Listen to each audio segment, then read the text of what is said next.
ఆంధ్రప్రదేశ్లో తెలుగుదేశం జనసేనల మధ్య కుదిరిన పొత్తనండి, ఆ తర్వాత సీట్ల కేటాయింపు ఇవన్నీ చూసిన తర్వాత ప్రత్యేకించి జనసేన అధినేత పవన్ కళ్యాణ్ కొండను దవ్వి ఎలుకను కూడా పట్టలేదేమో అనిపిస్తుంది. అందరూ కూడా ఆయన కనీసం 60 సీట్లు అంటే 1/3 ఆఫ్ ది టోటల్ అంటే 175 సీట్లు 1/3 60 కాకపోతే 55 అట్లా ఇవన్నీ తీసుకుంటారని అంత ఆశించారు. ఎందుకంటే ఆయనకి రాష్ట్ర వ్యాప్తంగా పెద్ద బలగం ఉంది, ఒక సామాజిక వర్గం అండ ఉంది, మిగతా సామాజిక వర్గాల్లో ఆయన అభిమానులు ఉన్నారు. సో ఇవన్నీ కూడా చూసి అసలు తెలుగుదేశాన్ని నేనే నడిపిస్తాను, నేనే గెలిపిస్తాను, అసలు నేనే బతికిస్తున్నానని చెప్పినటువంటి పవన్ కళ్యాణ్ గారు అవన్నీ ఒట్టి డాంబికాలు, ఒట్టి అబద్ధాలు, కేవలం ఆయన సరెండర్ అయిపోయాడు అనేటువంటి పరిస్థితి తెచ్చుకున్నాడు.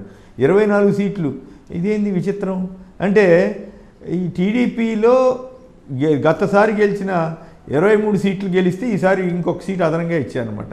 అంటే మిగతా సీట్లు మొత్తం టీడీపీ వాళ్ళే పోటీ చేస్తారు. సార్ బీజేపీ వాళ్ళు వస్తారో రారో తెలియదు. ఈయనేమో ఆశీస్సులు ఉన్నాయంటాడు పవన్ కళ్యాణ్ గారు, ఆయనేమో వాళ్ళు వస్తే ఇస్తామంటారు కొన్ని.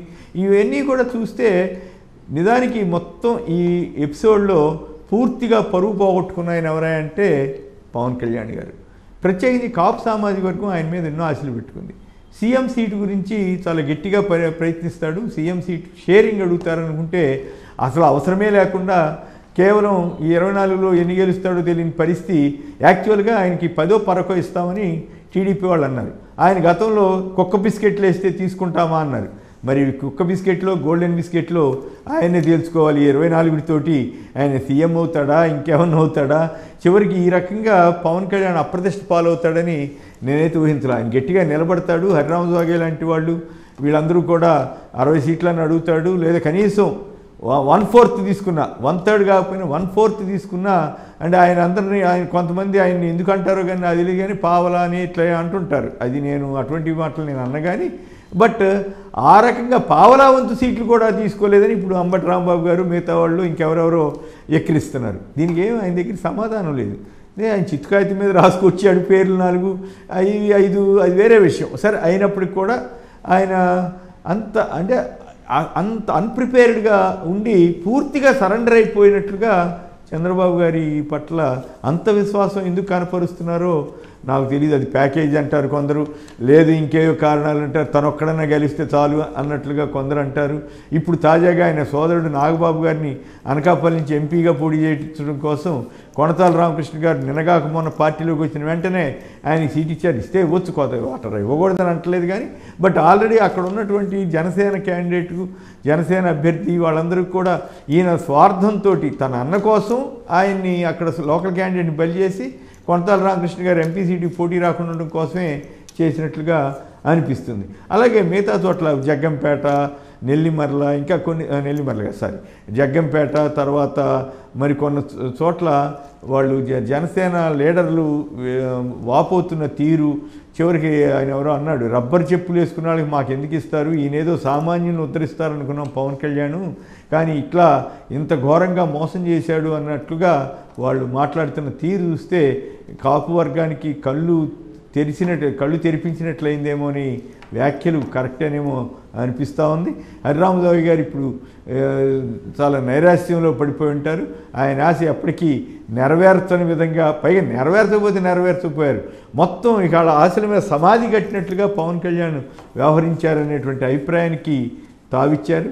ఇక తెలుగుదేశంలో రచ్చలు సహజంగానే జరుగుతూ ఉంటాయి.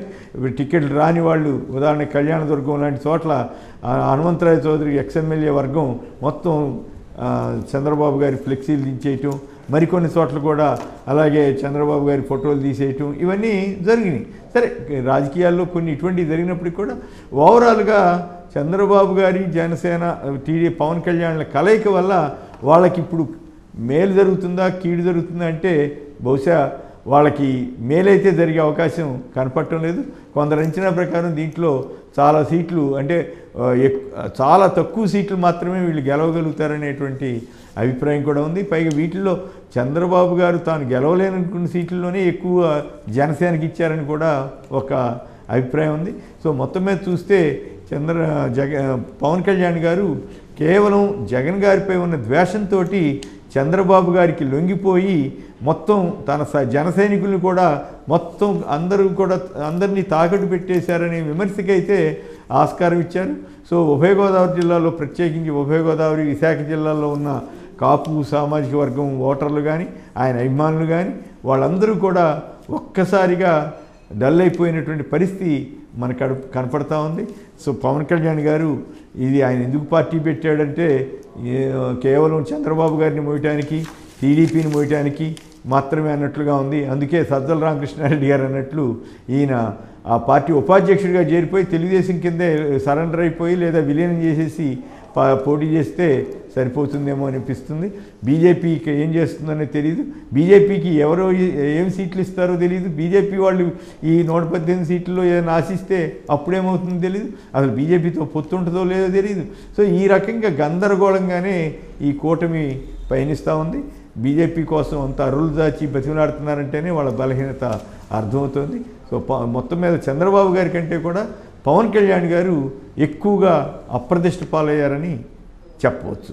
కనీసం 40-45 సీట్లు తీసుకున్నా కొంత బెటర్గా ఉండేది, కానీ కేవలం 24 దగ్గర తీసుకోవడం, పైగా విచిత్రమైన వాదన. బహుశా భారతదేశ చరిత్రలో ఎంత అధ్వానంగా భాష్యం చెప్పిన వ్యక్తి పవన్ కళ్యాణ్ గారే.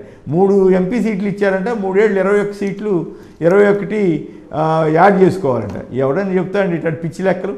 ఆ 21 సీట్లు బహుశా సపోజ్ ఆ 21లో ఈ 24 ఆయనకి ఇచ్చారు కదా, వాటిలో కొన్ని ఉన్నాయనుకోండి, అప్పుడు ఎట్లా యాడ్ చేస్తారు? వాళ్ళు మిగతా తెలుగుదేశం వాళ్ళు పోటీ చేస్తుంటే ఈయన ఎట్లా అవుతాయి? ఏందో అది ఇక బహుశా ఎవడికి చెప్పని లెక్క. బహుశా చంద్రబాబు గారు ఏమన్నా అట్లా చెప్పించారో ఏమో తెలియదు, కానీ చాలా తెలివి తక్కువగా మాట్లాడి మరింత పరువు పోగొట్టుకున్నారని చెప్పాలి.